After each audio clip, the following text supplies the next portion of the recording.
Well, good afternoon, everybody, and welcome to a special edition of Bayou Bets live from the Caesars Superdome. I'm Zach Ewing with Spencer the Guru Urquhart.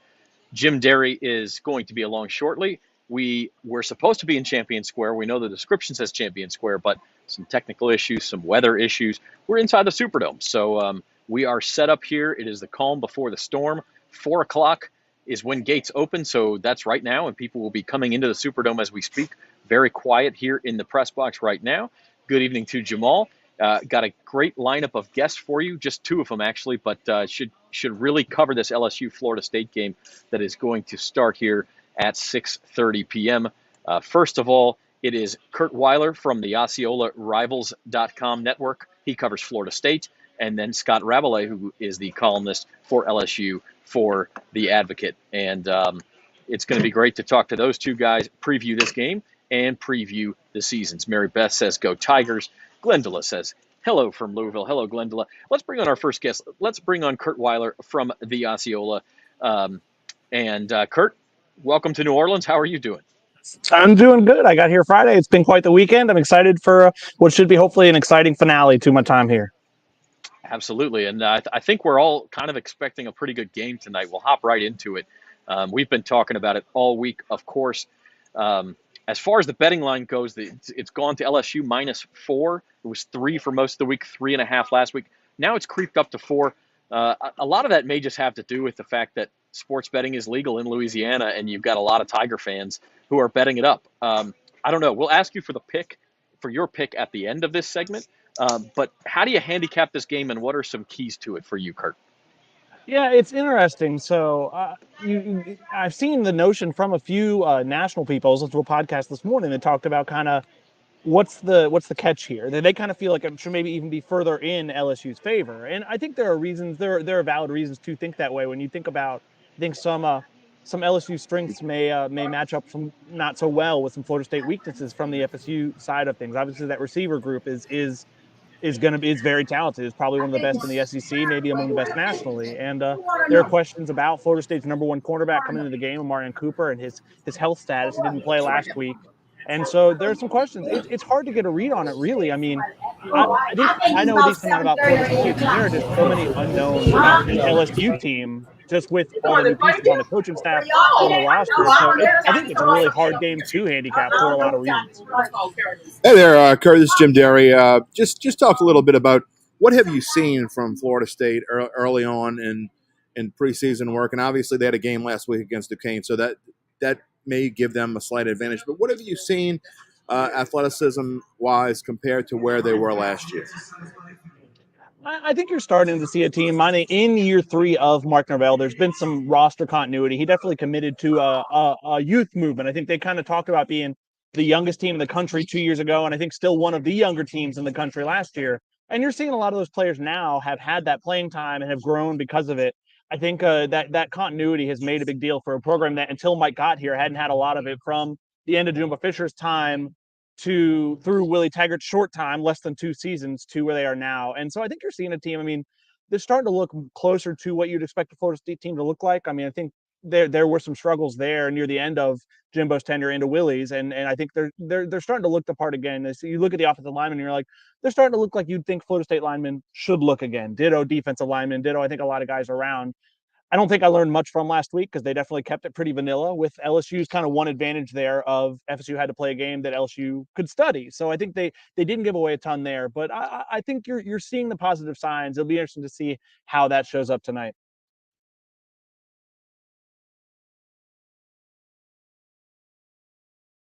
See, we're trying to keep the background noise out, and I got to remember to unmute myself.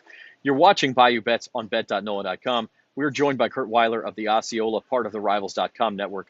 He covers Florida State, talking through the Seminoles' 47-7 victory over Duquesne last week. And as you say, Kurt, maybe some advantages, maybe some disadvantages to having played last week.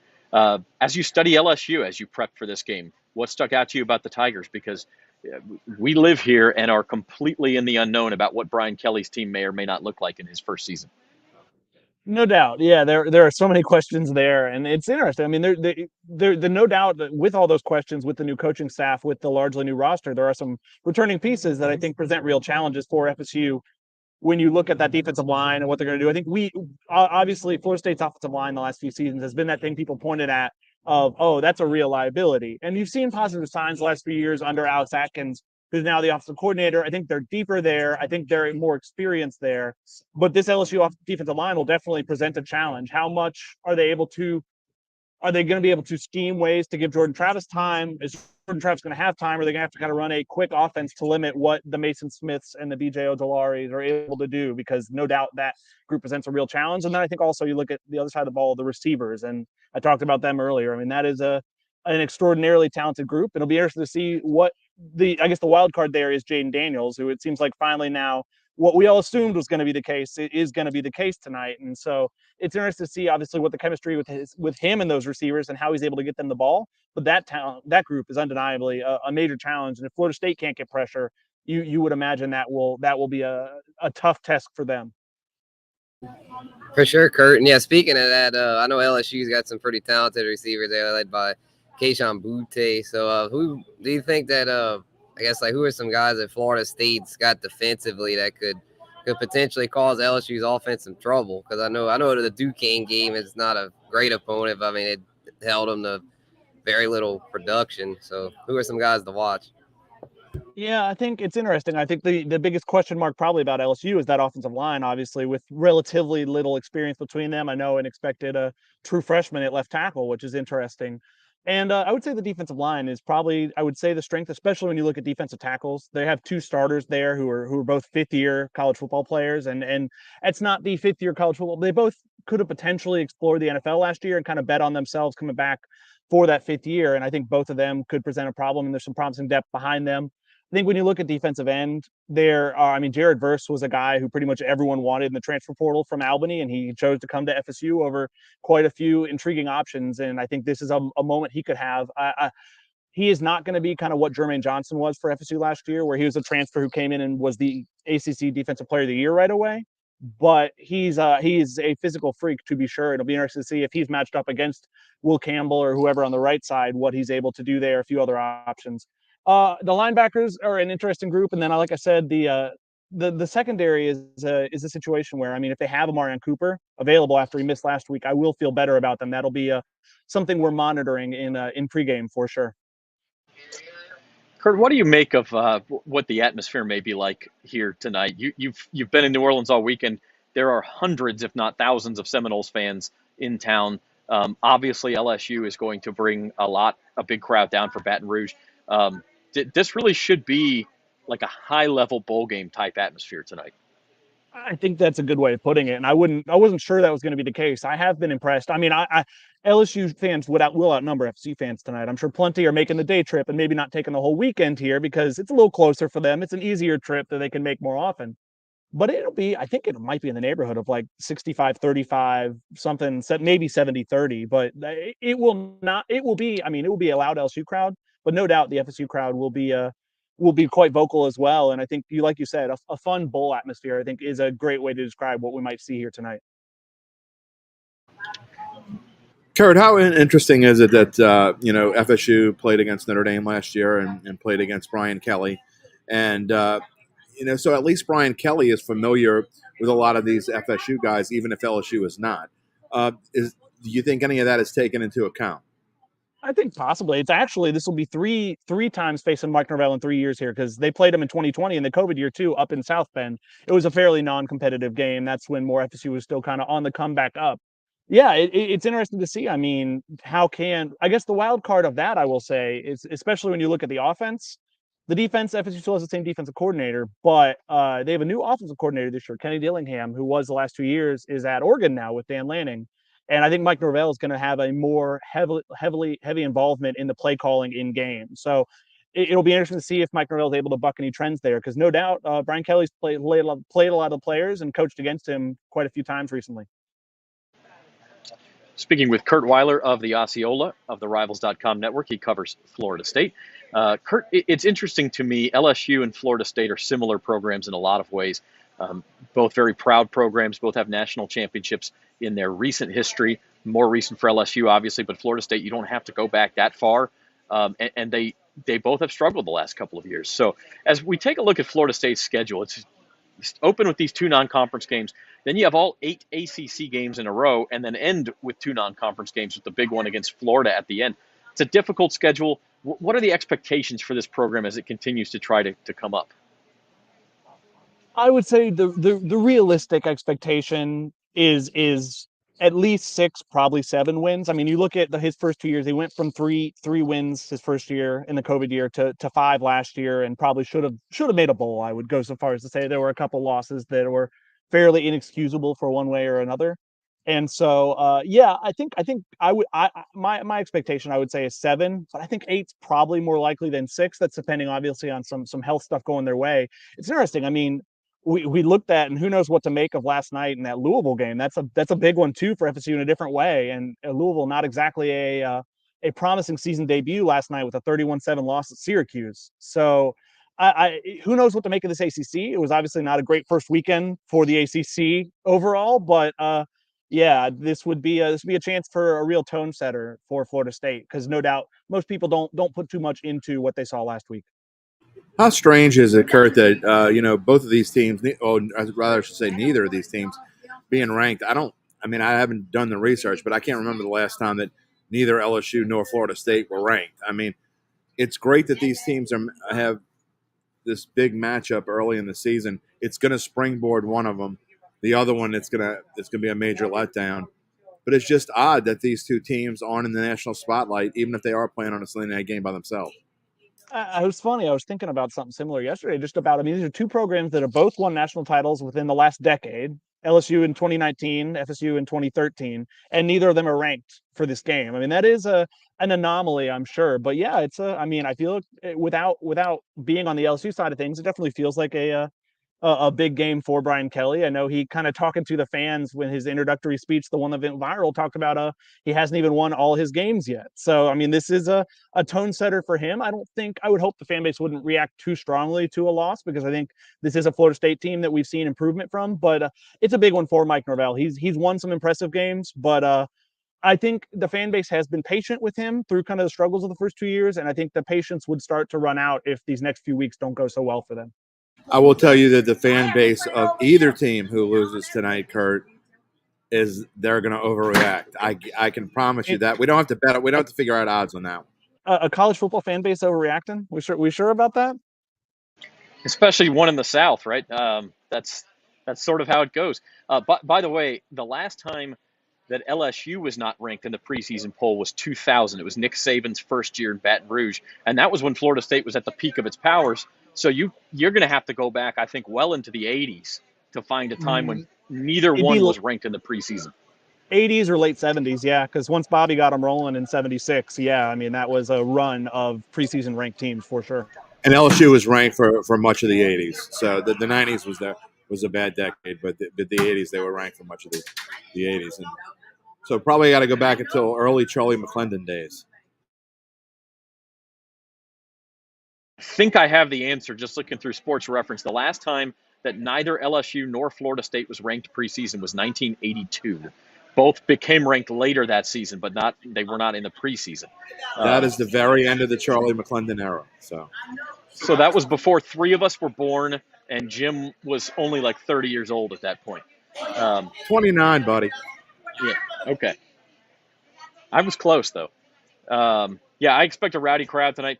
Kurt, we want to let you go. We appreciate you joining us, but before you do, obviously we've got a whole bunch of people in the comments saying the Tigers are going to roll. Tony says double-digit win for the Tigers. We've got Go Tigers from Booster. Mary Beth says beat Florida State. What's your prediction in this one? Obviously, it would be an enormous win for Florida State. We've talked all preseason about how it's really going to be a bellwether for LSU, too. Their season goes one way or the other, possibly based on this game. But whoever wins tonight can increase those expectations. So what do you pick? Yeah, it's been interesting. I think I've noticed it felt like a lot of Florida State media I've seen picking Florida State close, and I've seen a lot of LSU media maybe not even thinking it's close. They maybe thinking it's an 11 or so point win. I think it's going to be a good game. I think it's going to come down to maybe one final play. I think that's likely. I think this is a situation where Florida State's lucky that this game is when it is. I think this would be a much tougher game to win come late October or November, but I'm leaning Florida State close. I think just that continuity versus the so many questions about LSU will be the difference. I put you on the spot. A final score. 27-24. 27. Pretty Wow, close to myself. Moscow. It's pretty close to Moscow. 27-24 would be 1 point over the over-under, and it would be a Florida State outright win at plus 152. So that's Kurt Weiler's pick from the Osceola. He covers Florida State. Kurt, we appreciate you joining us, buddy. Thanks for having me, guys. All right, enjoy the game. That's Kurt Weiler. We'll be joined shortly by Scott Rabelais of The Advocate as he works his way into the press box. It's been slow going here, so we'll keep talking ourselves for a little while, guys. I do want to talk about what happened yesterday. We talked yesterday afternoon at the Caesars Sportsbook at Harris Casino. Sort of some of the early results. We missed a lot of the big games. So let's talk about that now. And first off, the SEC had one hell of a day, guys. Yeah, they really. Go ahead, Spence. Go ahead, Spence. Oh, okay. Yeah, they sure did. They sure did. It was cool to see Florida pull the upset. Rod called that one. That was good to see Billy Napier get that first win there against a top 10 preseason poll Utah team. That was a little surprised they got it done, but it did not surprise me too much, though, because I figured Florida was going to come out strong there. The back-and-forth contest. So that's the one that really stood out to me. And then Georgia, too. Georgia, I figured they were going to cover, but, man, they even surprised me as far as winning that big. It was like 45-3. I was like, wow, they just dominated. So they are not missing a beat over there. And a lot of interesting stuff went down there, especially with these not really surprising. I mean, the SEC, we knew how dominant they are, and they just took care of business. And Zach, when you look at Florida and you talk about Florida, now look, they got a little lucky there at the end. Utah drove all the way down the field. The quarterback had a pretty good day up until that point, throws in a double coverage, the tight end slips, and he throws a pick. So Florida kind of escaped there. But one thing for Florida, not just Billy Napier, but the running of Montrell Johnson of De La Salle High School was big. And you want to talk about a kid who comes from New Orleans and comes from a 3A school, has played in a couple state championship games here in New Orleans.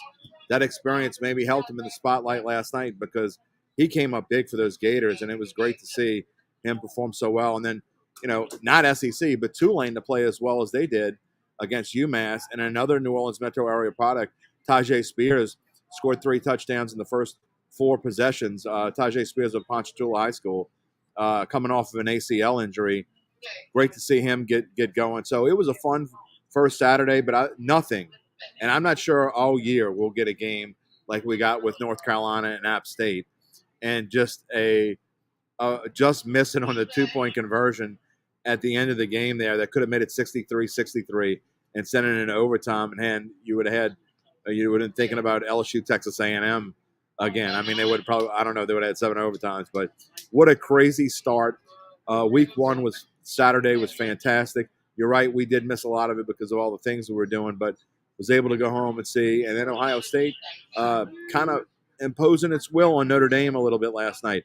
Notre Dame looked like the better team in the first half, and then Stroud did his thing in the second half, and he shows why he's potentially the top pick in next year's NFL draft.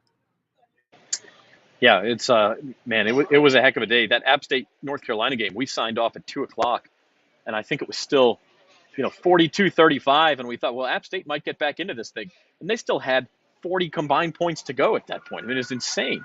But going back to the SEC, it is amazing.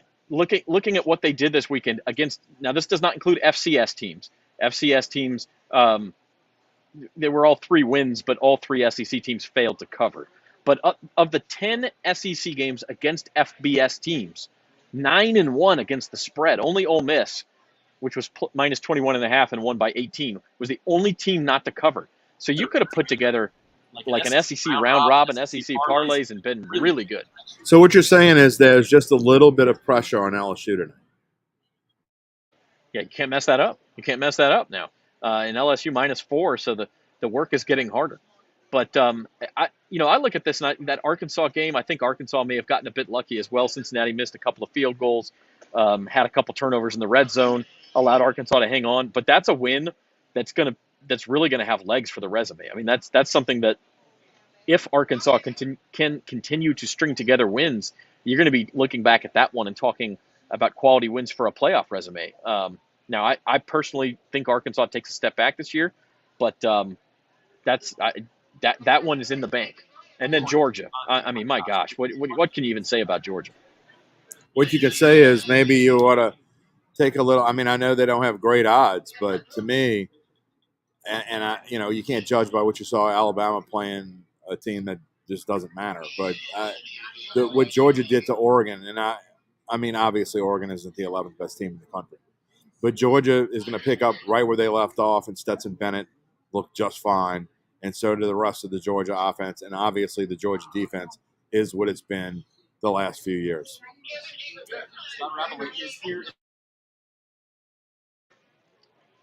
Scott Rattler.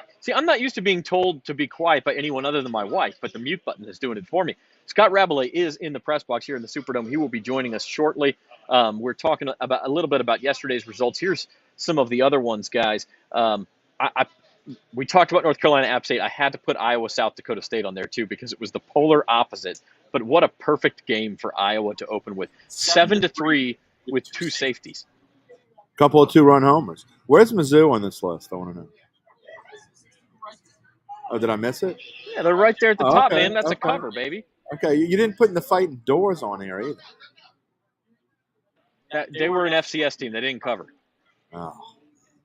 But they still won. We only need one more win from the Commodores for my college football bet of the year to come through. And that is Vanderbilt over 2.5 wins. One more win is all the Fighting Doors need. We can cash this thing out in September, baby. Yeah, they beat Wake Forest next week. Yeah, I was hot that they didn't cover last night. They had it. I put a little something on that. I thought they were going to cover. They had it, and then Elon backdoored it. I was like, dang. But well, that's because your Spencer scouting on Elon obviously was off. I mean, don't take this the wrong way, but you're no Devin Jackson, my friend. No, I will humbly admit I'm no Devin Jackson. I should have called him before because he'd have given me the lowdown on Elon, I'm sure. Listen, I was there when Spencer did his Elon research. It was all of 10 seconds in the middle of Harrah's Casino. So he knew Elon at least a little bit, right? At least a little bit. Hey, if you'd like to join in on the fun, you can go to NOLA.com/Caesars. Get your first bet on Caesars. If you pick wrong like Spencer did on Vandy or like I did on almost all of my picks yesterday except for Notre Dame, then you get a free bet in whatever amount that you lost. So go to NOLA.com/Caesars to take advantage of that today. By the way, Zach, I don't remember the guy's name that's playing Caesar, but he looks way better than you do with the glasses and the little JB Smooth. JB Smooth, that's it. He looks way better than you do with that stuff on. Just saying. I am quite frankly insulted by that. I rock those glasses. An insult. And by the way, our pick of the week last week was Notre Dame. I got the cover. I get to wear the glasses next week, baby. Oh, that's right. Thank God. I was after you said that we we're gonna have to wear that. I was bang. All right, I hope I lose. But then I remembered. I bet real money, so I would actually rather wear the glasses after I bet real money. Yeah, I actually hit a middle on that. I got Notre Dame plus 17.5, then hit Ohio State minus 7.5 live, and that was all I mean, listen, that was all I had was two wins and 2 wins. Other than that, I think I went 4-7 with those two going on. So you didn't help us in daily best bets yesterday, that's for sure. No, I've been on a cold streak for sure. Yeah, we can. What's on the docket for today's best bets, Jim? Today I took an aggregate of our 3 predicted scores. I cheated. So instead of doing 2 separate posts, I used the 3 separate scores that we had and took the average of them, made a prediction, and it came out to LSU covers and the over hits. So that was our 3 combined scores. And I'm sure we'll give our predictions in a little bit. But that's how I kind of cheated a little bit. So I only did one post out of it. Anything I can do to get out of work, I'm going to do it. I got it. Yeah, I was gonna say, my score was pretty high there. I'm not gonna reveal it just yet, but let's just say that probably played a part in it. It most certainly changed the average. We'll just say that the aggregate definitely changed with your picks, Spence. But that's okay. I mean, I'm not gonna, if I'm gonna cheat, I'm not gonna double cheat. I'm gonna take whatever the average is and use my limited Shaw math calculator skills, and that's what we came out with. I think it was 29-24 was the average of our scores, something like that. 29-20. Did you give up who we all picked? No, I haven't said who we all picked yet. I'm just saying the aggregate of our scores. I use that as the daily best bets, and I think it came out to an aggregate. If you average everything, it was LSU 29, Florida State 24, but I have not revealed who we individually have picked yet or our scores. But Mary Beth is all over it. I mean, Mary Beth Nolaire Vance is excited. I could see that. Yeah, she's ready for this one. And Kurt brought up something interesting, I think. What do you guys think the percentage split of the crowd will be tonight? 70-30 sounds about right. I think 65-35 might be giving Florida State fans maybe too much of that. Maybe it's 75-25. I mean, I think it's going to be in that neighborhood. Judging by what I saw yesterday and what I saw trying to get into this building, which obviously I was a minute or two late today, I think it's going to be 60-40. I really think it's going to be – I think there's going to be way more Florida State fans here than people expect. I think that obviously with the last 2 years that LSU have had, look, I love my LSU brethren. I'm an alum. But at the same time, there are some fair weather Tigers fans. And Florida State seems a reason to party in New Orleans. Let's drive down from Tallahassee because New Orleans, no offense, but New Orleans is certainly more fun than Tallahassee. And it's a holiday weekend. That helps, too. Oh, yeah, because just at the book yesterday, we could see there were way more Florida State fans there than LSU fans, it seemed like. And I think a lot of that had to do with a lot of LSU fans probably just coming up to date since it's only an hour away, where the Florida State fans made the whole weekend out of it. It's Labor Day weekend, made the weekend. So I'm going to say, I don't know if it'll be quite 60-40, but I think it'll be like 65-35. I definitely think the Noles fans are gonna be here in pretty good numbers. The Tigers fans, I think, will be a little louder, but they're not going to be it's not just going to be like a true home game. Spencer, do any of these people in Tallahassee have fantasy drafts? I mean, you can't get drunk and party all weekend and go to the Dome and have a fantasy draft. I mean, what are these people doing here? Oh, they're gonna. Well, a lot of them probably already did them. I mean, a lot of my leagues are done. So I mean, yeah. So they probably got that in last weekend, and if they didn't, well, they're probably just gonna drunk draft. A lot of people drink and draft, and sometimes it's okay, but a lot of times it can be bad because if they go, they're like, oh, I really like Chris Olave. I'm gonna take him in the 4th round, and you're man, I regret that. They're gonna take Jameis Winston in the 1st round and Warwick Dunn in the 2nd round, thinking he's coming back. Yeah. Oh yeah. With the. Jameis, the Florida State fans, Jameis, that was their hero, man. They'd probably a 1st rounder for them.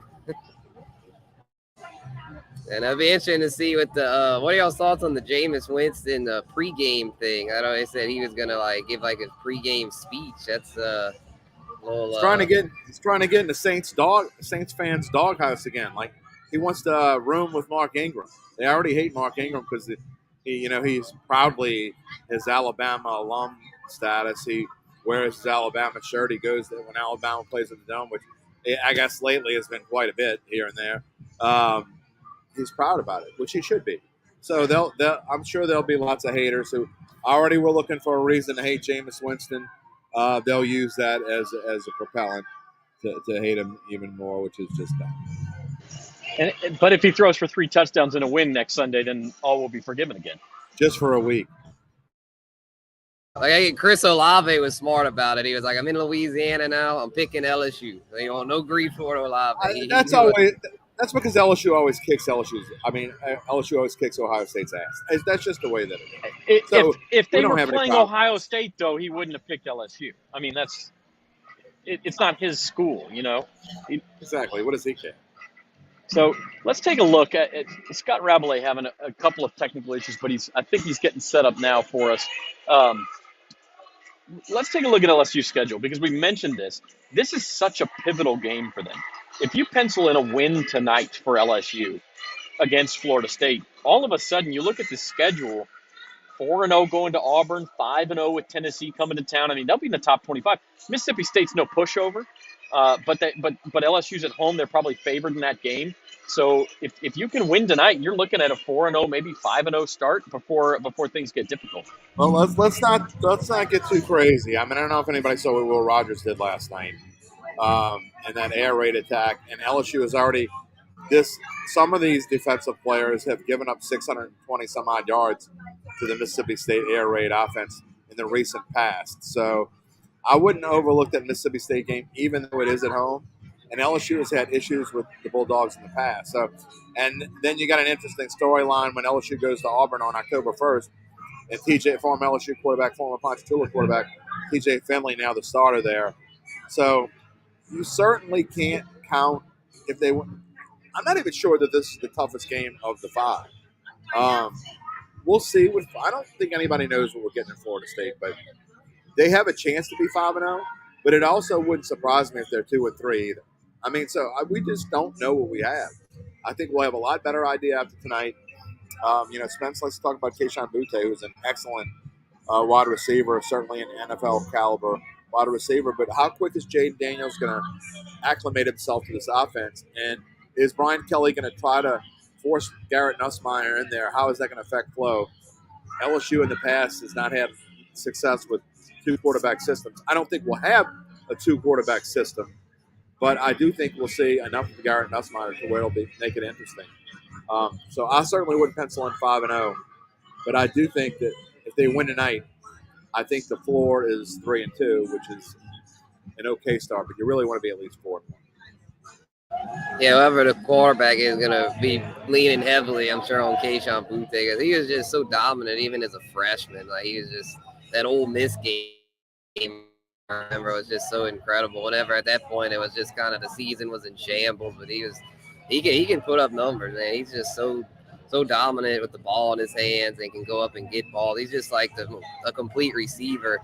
And then the complimentary guys are good too. I'm gonna have a little bit of bias because it's the 337 crew there with Kayshon, Malik Neighbors, and Jack Besh, and then also Brian Thomas from Walker. A lot of local kids there, but they're super talented. I think those guys are gonna really help as long as the quarterbacks can get it in their vicinity. They'll kind of mask a lot of their mistakes. They'll get yards after the catch and breaking tackles. I think the receiving core is very much a strength of this team. And so as long as the quarterback can just get the ball to them, then they're going to make plays and put up a lot of points. This is a scary dude behind you right now, Zach. Aaron Keys is here. Really scary dude. I think he's going to look for Osceola. He wants to throw the spear at midfield before the game. Yeah. I want to say real quick about Brian Thomas. I got to see him play a couple times in high school. That is a dynamic dude. And if he gets himself in an open space, watch out because he was one of the most fun players I've seen over the past 3-4 years in high school. He made Fountain Blue look silly a couple years ago. So I want to see Brian Thomas touch the ball a little bit more. There's no question, Spence, that the LSU has the skill players on the outside to compete with just about anybody. What worries me is the backfield. And John Emery being out for 2 games doesn't help. So I really want to see who emerges as the number 1 running back because someone always emerges at LSU, right? I mean, I don't know that anyone expected Ty Davis-Price to come out and do what he was able to do. So who is going to come out of that backfield? Who's going to be the next Ty Davis-Price, Clyde Edwards-Helaire? That is what I'm looking for tonight. Right. Yeah, I'm not as worried as much about the backfield as I am the offensive line, with the young lineman. I mean, Will Campbell, he's super talented, young. He's young, though, true freshman having to start. That's a little alarming, but he was a 5-star recruit, so hopefully he gets in there and does the job. But yeah, the O-line's going to have to protect Jaden or Garrett. I believe it'll be Jaden, but yeah, it's going to have to, the trenches are going to have to deliver because if not, then the Florida State pass rush is just going to make life hell for for the passing game, where it's going to be hard to get the ball to those playmakers. So hopefully, Will in the 5 up front can hold it down. Yeah, everything I've seen, guys, it's Jaden Daniels is going to take 90% of the snaps, if not more. I mean, I think he is the starter. I don't think we're looking at 2 quarterbacks. I don't think we're looking at a platoon system. I think Nussmeier gets in only in a blowout situation right now.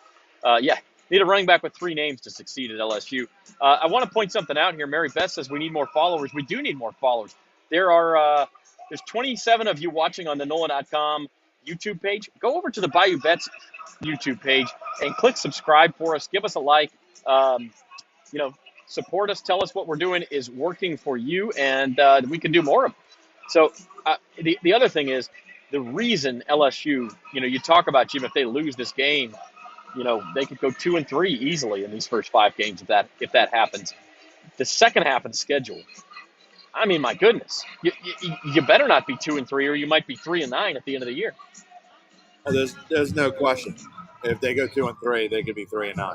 I mean, I do think they're going to match up okay. Again, we don't know exactly what we have, but I know Florida was scary last night, but Florida's a winnable game. Ole Miss is a winnable game. Even maybe Arkansas or Texas A&M, playing them both on the road doesn't help. So who knows? But jump out to that 5-0 start, or even 4-1 gives this team a huge kickstart. I think that if they do start 4-1, I think the bowl game is a fait accompli, because I think that will give them enough confidence to compete with the teams that they're at least close with. But going on the road, last half of the season at Florida, at Arkansas, at Texas A&M, those are all going to be tough games. Although I wasn't all that impressed with Texas A&M, and that was kind of one of my sleeper picks. They didn't look like a sleeper pick yesterday. I think Max Johnson may end up starting at quarterback there in College Station before too long, because their quarterback play was subpar yesterday. It was subpar last year. I know Max Johnson's been up and down throughout his LSU career, but he's probably better than anything they've got. Yeah, I was thinking Max was gonna start over there. I'm kind of surprised he didn't. But yeah, I think A&M will be okay in the long run. But yeah, it's gonna be tough. Even if if Max is an upgrade over what they've got, it's just they seem like they're one of these teams that just they never quite get over the hump. So we'll see. I mean, Jimbo's a good coach, but I wouldn't go too crazy with the Aggies. Well, what I was interested in, Zach, going back to just talking about yesterday and what the SEC was able to do, I was really impressed by the quarterback play in the SEC yesterday. Jefferson from Arkansas, I thought he looked really good. He looks like he's in control. I mean, he doesn't make every great play, but he's in control. He plays with confidence. I can't remember I'm having a brain fart on the Florida quarterback's name, but Anthony Richardson. Super impressed by that kid. I mean, some of the moves he made on the 2-point conversion, the play he makes, just completely fakes out the Utah defender. It should have been sacked, gets away, and then throws to the wide open receiver there, and he ends up with a 2-point conversion. But man, that was, to me, those two guys were super impressive. And just the quarterback play down the line, we know Bryce Young's going to be good. We don't know what we're going to get from Jaden Daniels yet, but just go through the line and talk about the quarterback. You could talk. Stetson Bennett I thought was excellent, and I think there's no doubt from top to bottom, the quarterback play in the SEC, like a lot of other positions, is better in this conference than it is in any other conference. Yeah, I think you're right. And Anthony Richardson, by the way, popped up to like 5th, actually tied for 4th in the Heisman odds after last night. He was like 50-1 preseason. He's now 20-1. And I still think he's a value at 20-1. I think there's more than a 5% chance that guy wins the Heisman. Well, you're gonna have to do something super special to knock out Stroud and Young off that perch. Okay, so you're gonna need to be as good as you were last night for 11 more weeks, and those two are gonna have to do something that takes themselves off of that perch. If they all play like they're supposed to play, he's not going to get up there. But, yeah, 20-1 may be a value. I'm not keen on betting something that was 50-1 2 days ago that's now 20-1. So. I mean, look, I'll put it this way. Bryce Young is whether it's fair or not, guys who won the Heisman last year get taxed because people don't want to be the people who voted in the second straight Heisman winner for the first time since Archie Griffin. C.J. Stroud wasn't that impressive. Yes, it was a tough defense. He only had the 1 touchdown throw. He'll get better. So, I think there's an opening there, but it probably does require beating Georgia and getting to the SEC championship game. If Anthony Richardson could pull that off, then he could get there. So it depends on what you think about that. But in the meantime, you're watching Bayou Bets on bet.nola.com. We're here live at the Caesars Superdome awaiting kickoff of LSU Florida State just in less than 2 hours, and we're pleased to be joined by Mr. Scott Rabelais, advocate columnist. He's covered LSU for a long time. Scott, thank you for being here. I know it's been a long day with technical problems for all of us, but we're glad you're here. I'm glad to be here too, finally. I went down to Champion Square, and I got a text, "Oh, we're not there," which is good because there were a lot of people down there. A lot of Florida State fans here, more than I probably expected there would be. Yeah, it's great that the college football season is here. This long, wonderful weekend, and now it's LSU's turn to play, and we'll see how this Brian Kelly era gets started. Yeah, we were talking about that. We think it might be as good as a 40-60 split in fans for Florida State. There are a lot of Seminole fans out there. Maybe that's optimistic for Florida State, but I think at least 2/3, 1/3. Yeah, I would think so. And supposedly they didn't sell their full allotment, but it doesn't mean they didn't get tickets elsewhere. So, it's good. I mean, you want to see games like this be played at the home stadium of the two schools. They're going to play the rematch, if you would, in Orlando next year. So both teams want it, but it's good for LSU to be in New Orleans as well. First time, of course, back since beating Clemson for the national championship. So big recruiting base, and it's important to show yourself and have a presence in New Orleans, which is always a big stage for no matter what you're doing. Devin, not our Devin, but Devin Stibe is in the comments saying hammer the LSU money line. We'll ask for your pick at the end, Scott, but let's kind of give us a handicap in this game as far as what your keys are for LSU to come out victorious in Brian Kelly's first game.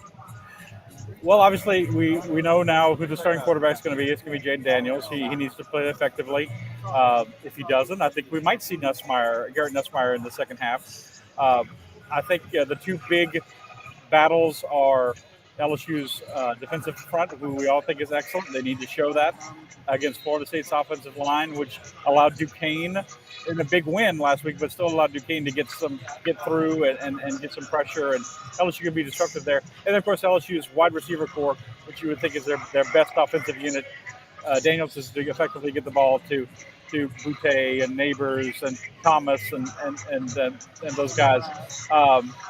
Against a Florida State secondary that also is a little porous. So I think those are the two big issues: O-line versus D-line, LSU's D-line versus the O-line, and LSU's receivers against Florida State secondary. Hey, Rab, they say it never rains in Tiger Stadium. Well, we know it's not going to rain here in the Superdome and with the artificial turf. It's only rained in here once, and we hope we never see that again. That's another story. How much do you think that playing on this turf, this dry turf in this environment, is going to help LSU's speed, especially on the outside, and maybe the feet of Jaden Daniels? Will that help this offense to get going a little bit? Well, I think it's a good point, and LSU's got a very good record in dome stadiums, the Superdome, Mercedes-Benz, or the old Georgia Dome in Atlanta, NRG in Houston. Now, they just lost their last game in a dome stadium in the Texas Bowl to Kansas State, but that was obviously a very depleted LSU team. Up at AT&T Stadium where the Cowboys play in Dallas. LSU's done very well in dome stadiums, and I think that's always lends the fact that LSU always has a lot of good skill people and a lot of speed and talent at those positions, where on the turf, where you can have sure footing and where you can get a good grip is very important. So I think that play. I'm not saying it's not a good thing for Florida State, but I think it's always a good thing for LSU to play in an environment like this. Fans just starting to trickle in here at the Superdome. Kickoff about an hour and 45 minutes away, set for 6:30. Rab, we talked about this, just a pivotal game for LSU season in a lot of ways. We look at their schedule here. You win this game and you see a path to, say, 5-0 when Tennessee comes to town in October. But if you lose this game, all of a sudden Mississippi State and Auburn don't look so easy, and you could be 2-3, and the back half of the schedule is so tough. I know every game in college football is important, but this one just seems crucial to having a good season. It does. I mean, it's momentum is a thing, and obviously they're not starting with any. There's nothing you can build on from the past season, the past 2 seasons. So, new coaching staff, new outlook, new way of doing things, and it might not be fair. I can point you to LSU seasons where they've started out with a stumbling season. One that comes to mind is, I know it's very far back, 1961. They lost to Rice in the opener. They won every game after that, won the SEC championship, won the Orange Bowl against Colorado, finished third in the country. So that can be, but you would think this team needs a spark. After the last 2 years, this team needs a spark, and it needs something to build some confidence and to validate what Brian Kelly has wanted to do. He's come up with a new way of new talk of accountability and players envisioning their success and new mental approach, and so that's important, I think, to show the players that, for LSU's sake, that hey, these things are working. Yeah, I totally agree with you. If they can win this game, 5-0 going to the Tennessee game is very possible. If you lose this game, at best you're thinking you might be 3-2 going into that game, and then the second half of the schedule with Arkansas looks good. I mean, Ole Miss is good, Alabama. Texas A&M gets a lot more difficult. Florida, of course, beating Utah last night. So it's crucial. And add to it, is there a little more pressure on Brian Kelly? Everyone else in the SEC is winning. A guy like Billy Napier, who a lot of people who will be in this building tonight wanted to be the head coach at LSU. He got off to a win, and a big win at that, over a team like Utah. There's a lot of this game. It's big. In the long scheme of things, it's going to take a while. As Scott Woodward, the athletic director, said in Wilson Alexander's profile of Brian Kelly, don't expect to get Picasso right away. And I think that's true, but you want to show progress. You want to show that you're moving in the right direction, and you don't want to show that against a team that you have to feel, in some respects, is a little inferior to LSU, and would be an upset if they lost. Yeah, it would be. And Rab, you mentioned how good the SEC was. We showed this slide earlier, but I want to get your take on it too. In games against FBS teams, so you throw out the FCS bye games, the SEC was not just 10-0 yesterday and Thursday. They were 9-1 against the spread. I mean, so even with inflated spreads, Ole Miss was the only team that didn't cover a big spread. I mean, really an amazing day. That's incredible, just incredibly remarkable. Especially Georgia against Oregon, especially Missouri against Texas Tech, especially Arkansas against Cincinnati, and of course Florida beating Utah outright. It's a brutal league. I wrote in my column today. It's the only conference that's tougher is a conference called the AFC and a conference called the NFC. I might be a little biased in saying that, but the proof is in the pudding, and it just looks like you want to say to Brian Kelly, as if he doesn't know. Okay, this is what you wanted. You wanted to compete against the best with the best resources. Okay, you've got it. You've got that at LSU, and you're going to get everything you need to win. But a lot of other people are doing the same thing, and I think fans tend to have kind of operate in a vacuum a little bit and think that their school is doing X, Y, and Z. Everybody's doing X, Y, and Z. Brian Kelly mentioned to Wilson that there was this software that they were using to communicate within the staff that LSU wasn't using, that everyone else is using in college football. Everybody knows, a lot of the tricks of the trade. It comes out of some very fine points and some very, the little things that add up to big things, which I think it seems to be Brian Kelly's hallmark. But yeah, I mean, you couldn't ask for a better start in the SEC. And Ole Miss not covering against Troy, that's just kind of, I'm sure they probably kind of shut things down. First game, they knew they had it in the bag, and they've got a chance to, like I said before, be 7-0 or whatever, however many games they play before they come to Baton Rouge in October. It's not easy.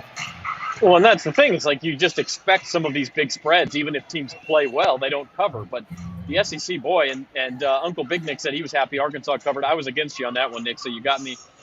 You probably bet more than I did, so I'll have to tip my cap. Look, drop your predictions in the comments if you haven't already. Tell us who you think wins tonight and by what score, because that prediction time is coming. Meantime, Rab, some of the national results. We talked about the crazy North Carolina game. versus the crazy in a totally different way Iowa game where they win with a field goal and 2 safeties. USC gets off to a good start in the Lincoln Riley era. And then the Ohio State Notre Dame game, really just sort of a heavyweight battle. It was, and that was an interesting game because it seemed to follow, and of course it's very early, with the new coach Marcus Freeman, it seemed to follow a thing that we saw when Brian Kelly was at Notre Dame. They had the good teams, they could get in position to win, but against the very best teams, they're just lacking a little something. And it looked like just Ohio State kind of wore them down in the second half, and it was tough. They went grudgingly, it wasn't like they have no talent or compared to Ohio State, who's one of the very best teams in the country, obviously. But it's like maybe it was, to me, it was a little bit of an illustration of what Brian Kelly would led him to come to LSU. And so, but in Notre Dame, they come up short again against the big team. And what struck me going into that game was the fact that they've only played 7. It's only the 7th time they've played, which seems very strange that Ohio State and Notre Dame haven't played very much. But we'll see. We'll see what happens at Notre Dame. Brian Kelly. A lot of people around the country are like, how could he? I think there's a big attitude among a lot of national media and people. How could he leave Notre Dame to go to LSU? How could he do that? How could he leave them when he did? Maybe that's a valid thing because they were in contention for the college football playoff last year. But maybe we'll see after tonight, what are some of the things that led him here, while some of the qualities that he can find at LSU, even though it's not the kind of team he wants to have eventually. There's some of the parts that he doesn't have that I think he's going to want to have going forward.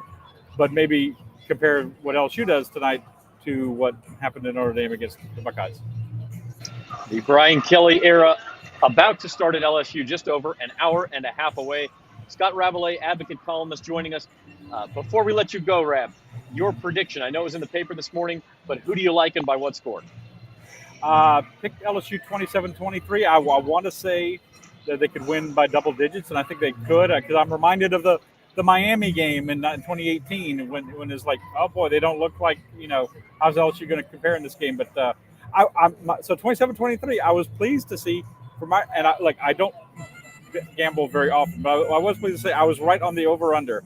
Now, whether that's good or bad, but if Vegas thinks it's 50, and I said it's going to be 50 points, then I'm pleased with that. So we'll see what happens. We'll see how close we are to that. But, yeah, LSU, now I picked them to cover what we had originally. Now it's up to 4 points, so it'd be a push, right? 27-23 is exactly the implied score by those odds. So, yeah. You hit it on the head. And Rab, you know why your score is not going to hit? Because that's the exact same score that I picked as well. So we got no shot. No, probably not. Probably not. Don't if go it by ends what I said, but I had to give a number, so there you go. If it ends 27-23, y'all are taking us all up to Harris to play some craps after the game. I think in all my years, I've covered LSU since 1992. I think I've gotten the score exactly right twice. In 30 years of covering You're due. You're due for another. Yeah, you would think. All right. Scott Rabelais from The Advocate, we appreciate you joining us. Enjoy the game. You can read his coverage on theadvocate.com and, of course, in tomorrow morning's Advocate and Times-Picayune. Thank you, Scott. Thanks, guys. Thanks, Evan. All right, that's Scott Rabelais. We'll end the show here with our predictions. Jim, you gave yours. Spencer is in some sort of goo over there. Uncle Big Nick has LSU winning 27-20. Spencer, are you with us?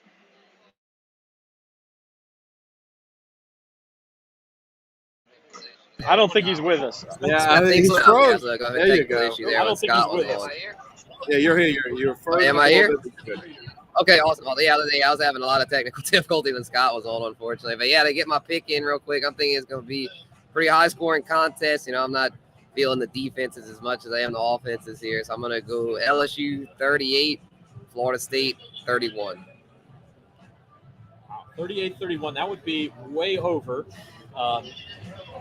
38-31 would be way over. I don't think I'm muted because I'm hearing myself at Spencer's mic. But it is actually a college football thing to have games go way, way over. So it's certainly possible. Jim, you said 27-23. Explain that pick. Well, I kind of agree with Nick a little bit that I thought when thinking of putting together my pick, I was thinking I was just going to have a slow start. But since I've thought about it, I had this sneaky suspicion that someone's going to win by a blowout. I have this weird feeling it's not going to be a good game. So I may change my pick here on the air live. I think I'm going to go with LSU. I'm going to change it just for this show. I'm going to make it LSU 30, Florida State 17. And I think Florida State's going to score a late score to make it closer than it actually is. Anthony's got 42-19 LSU. Mary Beth says LSU blowout. By the way, yes, we worked for the outlet covering LSU in this game. Rod Walker was on Bayou Bets yesterday, and he picked Florida State. So we're not all on the LSU train. I did pick LSU 23-17. I've got this thing being lower scoring. I think both offensive lines may have a little bit of trouble in this game. I think it could be one of those games where there's long drives and we have something like a 10-10 game at halftime or a 13-10 game at halftime, and we just sort of have to ease our way into getting some points. I do think ultimately LSU has more up front and probably has the better quarterback in this game, and Jaden Daniels makes some plays at the end. 23-17, the final score. It looks like Spencer, we lost him again. He's sitting right next to me. I swear he is. But it has not been a day, and we apologize. We were supposed to be in Champion Square. It has not been a day for technology. Anthony says Tigers will spank them in the trenches. Or traffic. But we wanted to get that show to you, and we did. And now we're only about an hour and a half to kickoff, Jim. And it's going to be an exciting night. It is, and to me, every kickoff, it's like everything else. Everybody's 0-0. Even if you're not sure if your team's going to be good or you're going to be bad, you don't know what you have for it. I mean, you just can't be sure, and especially this might be the most unsure that anyone's been in an LSU team in quite some time. Hence why they're unranked. But whoever wins this game, I think whoever wins this game is going to be ranked when it's over. Obviously, if Florida State wins, they'll be 2-0. I know one of them was Duquesne, but beating a team of this caliber, whether they're ranked or not ranked, especially at this point in the season, makes a difference to voters. So LSU, you want to take that short little run of not being ranked, and Zach, you said it's the first time in 40 years that neither of these teams have been ranked in the season opener. That's a long time, 40 years. Even for me, that's a long time. So LSU can take the bull by the horns tonight and get started quickly and give themselves a lot of confidence. And again, I've said it before, but when you got a team that's young like this and a lot of new players, a brand new coach, there's only one way to me to get off to a solid start, and it's to win the first one. You got to be 1-0. I mean, it sounds like cliche, but I really think 1-0 could be the difference between if you go 1-0, you got a great chance to be 4-1 or 5-0. If you go 0-1, I think you have an excellent chance to be 3-2 or 2-3. There's that big of a difference in tonight's game, and it's the biggest non-conference game for this team, except for a bowl game, in many, many years. Yeah, I agree, and I don't think it's just a momentum thing. I think this is a harbinger of how competitive this team is going to be, because Florida State is a team, most people put slightly below LSU's level, and they've got to prove that. They've got a semi-home field advantage. Now, it's not Tiger Stadium. I'm not saying that it is, but you've got a semi-home field advantage in the Superdome tonight. Should win this game. If you do win this game, I think people can be confident in saying, yeah, you'll be favored against Mississippi State. You might be favored against Auburn. Maybe you're even favored against an Arkansas or a Tennessee later in the season. I don't know. But if you lose this game, then we have to reevaluate what LSU is, right? We have to say maybe they're not quite as good as we thought. Maybe this really will be a transition year for Brian Kelly. And then the goal becomes just get the 6 wins and make any bowl game. So it's a big difference tonight. Well, they do lose. If for some reason they lose tonight, at least next week, you got the battle of the bands, LSU and Southern. That'll probably be better than the football game. It will be. It won't be much of a – I don't think either one will be much of a contest. I'm not just saying that because I'm a former Golden Band from Tigerland member. I'm not just saying it because of that. But it will be fun to watch. One of my really good close friends is a Southern Band alum, so him and I might be beating it out a little bit next week. You are outgunned in that fight, man. That is no way, man. Are you crazy? No, we got to talk more about this. The Golden Band from Tigerland, all the respect in the world, nobody is the human jukebox. Okay, you're gonna make me bring my trumpet on the show next week. Please do. You and Timmy Trumpet, baby. All right, that's it for us. Enjoy the game. An hour and a half from kickoff. LSU and Florida State. Like, subscribe, check out the Bayou Bets YouTube page and Facebook page, and we'll be back with you at 4 o'clock on Don't Tuesday forget to our dissect newsletter, all this. Zach. Our newsletter. And go to NOLA.com/Bayou Bets, sign up for the newsletter, get all of our coverage too. We'll see you at 4 o'clock on Tuesday. We'll recap this. We'll talk a lot of NFL, and Spencer will hopefully have a better connection, and he will be there too. So appreciate it, everybody. Enjoy the game. That's it for us.